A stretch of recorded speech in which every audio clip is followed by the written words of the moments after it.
Pasca PRU15, BN tak namakan siapa pun calon PM. Saingan untuk menjadi Perdana Menteri ke-10 terarah kepada Pengerusi PH, Datuk Seri Anwar Ibrahim dan Pengerusi PN, Tan Sri Muhyiddin Yassin. Kuala Lumpur, masuk hari ketiga penentuan siapa akan menjadi Perdana Menteri ke-10 yang memerlukan Pakatan Harapan PH dan Perikatan Nasional PN, mendapatkan sokongan ahli parlimen lain, ada perkembangan terbaru dikatakan berlaku dalam kalangan Wakil Rakyat Barisan Nasional BN. BH difahamkan, 30 ahli parlimen BN dikatakan hampir mencapai kata sepakat untuk tidak menamakan mana-mana pemimpin daripada PH atau PN sebagai calon Perdana Menteri. Mereka sebaliknya bersetuju mempersembah cadangan kepada Yang di-Pertuan Agong hari ini supaya fungsi kerajaan sementara yang sedang berjalan diteruskan dalam satu tempoh tertentu sehingga sebuah kerajaan baharu dibentuk kelak. Sumber parti itu memaklumkan semua ahli parlimen BN dijadual menandatangani satu akaun bersumpah SD pagi ini bagi menzahirkan cadangan itu untuk dipersembah kepada Agong sebelum jam 2 petang ini. Saingan untuk menjadi Perdana Menteri ke-10 terarah kepada Pengerusi PH, Datuk Seri Anwar Ibrahim dan Pengerusi PN, Tan Sri Muhyiddin Yassin. Pada PRU15, PH memperoleh 82 kerusi parlimen, manakala PN pula mendapat 73 kerusi. Untuk menubuhkan kerajaan, sesebuah parti atau gabungan parti perlu mendapat majoriti mudah sokongan 112 ahli parlimen daripada 222 kerusi di Dewan Rakyat. Persoalan itu bagaimanapun akan terungkai pagi ini apabila ahli parlimen BN dan PH dilaporkan menghadiri majlis yang dikatakan untuk menandatangani SD menyokong Anwar sebagai calon Perdana Menteri.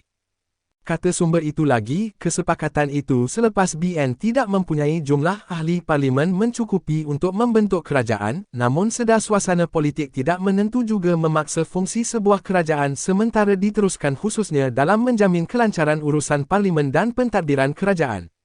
BN tak boleh menawarkan sebarang rundingan dengan mana-mana gabungan membentuk kerajaan.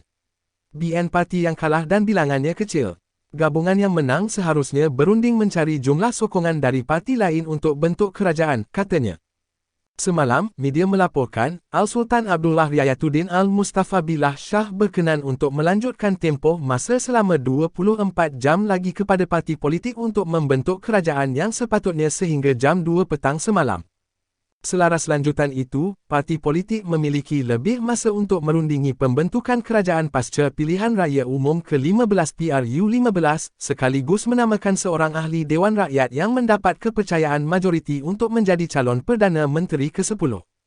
Ditanya sama ada tempoh masa ditetapkan dalam SD bagi meneruskan cadangan fungsi kerajaan sementara, sumber berkenaan memberitahu, ia seelok-eloknya sehingga sebuah kerajaan baharu dibentuk.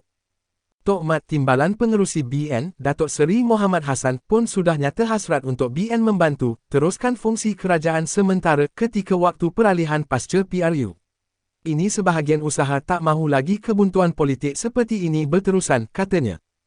Mohamad dalam entry di Facebooknya malam tadi menyatakan BN tiada kuasa untuk menubuhkan kerajaan, sebaliknya mencadangkan supaya PN dan PH bergabung membentuk kerajaan selepas dua parti itu memperoleh bilangan ahli parlimen tertinggi. Kami BN menerima keputusan rakyat yang menolak BN. Maka kami bersedia menjadi pembangkang yang bertanggungjawab, check and balance kerajaan baharu. Bagaimanapun, jika bantuan kami diperlukan dalam waktu peralihan pasca PRU ini, kami tetap sedia menyumbang kepada pembukaan bicara yang ikhlas dan terbuka, kata bekas Menteri Besar Negeri Sembilan yang juga timbalan pengerusi BN. Pertemuan ahli parlimen BN dan PH semalam menemui jalan buntu selepas tiada sebarang SD ditandatangani bagi menyokong pencalonan pengerusi PH, Datuk Seri Anwar Ibrahim sebagai calon Perdana Menteri.